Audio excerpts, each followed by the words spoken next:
राधे राधे भक्तों, फागुन मास की शुक्ल पक्ष की पावन एकादशी आमलकी एकादशी केवल एक व्रत नहीं बल्कि जीवन को पवित्र करने का दिव्य अवसर है।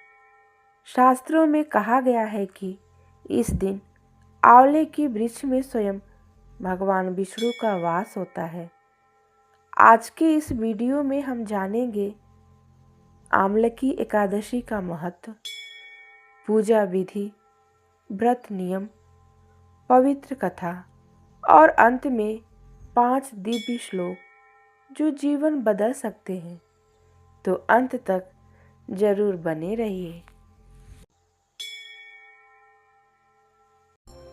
आमलकी एकादशी फागुन मास के शुक्ल पक्ष में आने वाली एकादशी है। यह व्रत भगवान विष्णु को समर्पित है। आमलकी का अर्थ है आंवला। मान्यता है कि इस दिन आंवले के वृक्ष में भगवान विष्णु, देवी लक्ष्मी और सभी देवताओं का निवास होता है। आइए जानते हैं आमलकी एकादशी का महत्व। मान्यता है कि यह व्रत हजारों यज्ञों के समान फल देता है, पापों का नाश करता है, संतान, सुख और समृद्धि देता है, अकाल मृत्यु से रक्षा करता है, अंत में मोक्ष प्रदान करता है। आमलकी एकादशी की पूजा विधि।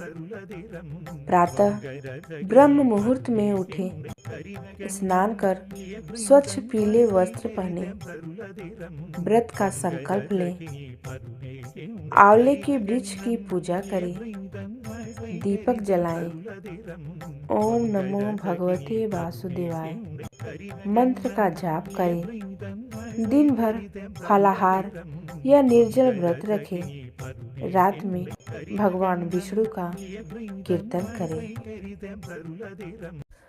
आइए अब श्रद्धा पूर्वक आमलकी एकादशी व्रत कथा सुनते हैं। प्राचीन काल में वैदिश नामक नगरी में चित्ररथ नाम का राजा राज्य करता था। वह अत्यंत धर्मात्मा था। एक बार उसने आमलकी एकादशी का व्रत पूरे नगरवासियों के साथ किया। राजा और प्रजा ने आंवले के वृक्ष के नीचे भगवान विष्णु की पूजा की। रात में जब सब लोग कीर्तन कर रहे थे, तभी एक शिकारी वहां आ पहुंचा। वह पापी था और हिंसा करता था, लेकिन उस दिन वह भी पूरी रात जागरण में बैठा रहा। अगले जन्म में वही शिकारी राजा बना और अत्यंत सुखी जीवन जिया। इस प्रकार केवल जागरण और संगति से भी उसे महान फल मिला। आइए अब जानते हैं उस 5 दिव्य श्लोक को। एकादशी व्रतम पुण्यम सर्व पाप प्रणाशनम। एक बार फिर से सुनते हैं। एकादशी व्रतम पुण्यम सर्व पाप प्रणाशनम, अर्थात एकादशी का व्रत सभी पापों का नाश करता है। दूसरा श्लोक है आमलकी वृक्षे विष्णु सन्निधि सदा भवेत्। आमलकी वृक्षे विष्णु सन्निधि सदा भवेत्, अर्थात आंवले के वृक्ष में भगवान विष्णु का निवास रहता है। तीसरा श्लोक है उपवासेन हरि तुष्टो भवति भक्तवत्सला। एक बार फिर सुनते हैं। उपवासेन हरि तुष्टो भवति भक्तवत्सला। इसका अर्थ है उपवास से भगवान प्रसन्न होते हैं। चौथा श्लोक है, नाम स्मरण मात्रेण मुक्तिर्भवति मानव। नाम स्मरण मात्रेण मुक्तिर्भवति मानव। इस श्लोक का अर्थ है, भगवान का नाम लेने मात्र से मुक्ति मिलती है।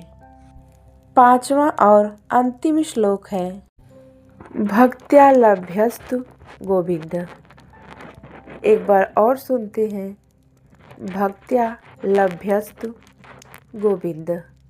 इस श्लोक का अर्थ है, भगवान गोविंद केवल भक्ति से ही प्राप्त होते हैं। भक्तों, आमलकी एकादशी हमें सिखाती है कि पवित्रता बाहर से नहीं भीतर से आती है। जैसे आंवला कड़वा होकर भी स्वास्थ्यवर्धक होता है, वैसे ही जीवन की कठिनाइयाँ हमें मजबूत बनाती हैं। यदि एक पापी शिकारी केवल एक रात की भक्ति से बदल सकता है, तो हम क्यों नहीं आज संकल्प लें, केवल व्रत नहीं मन को भी शुद्ध करेंगे। अगर आपको यह वीडियो पसंद आया हो तो लाइक करें, कमेंट में जय श्री हरि जरूर लिखें और चैनल को सब्सक्राइब करना ना भूलें। राधे राधे।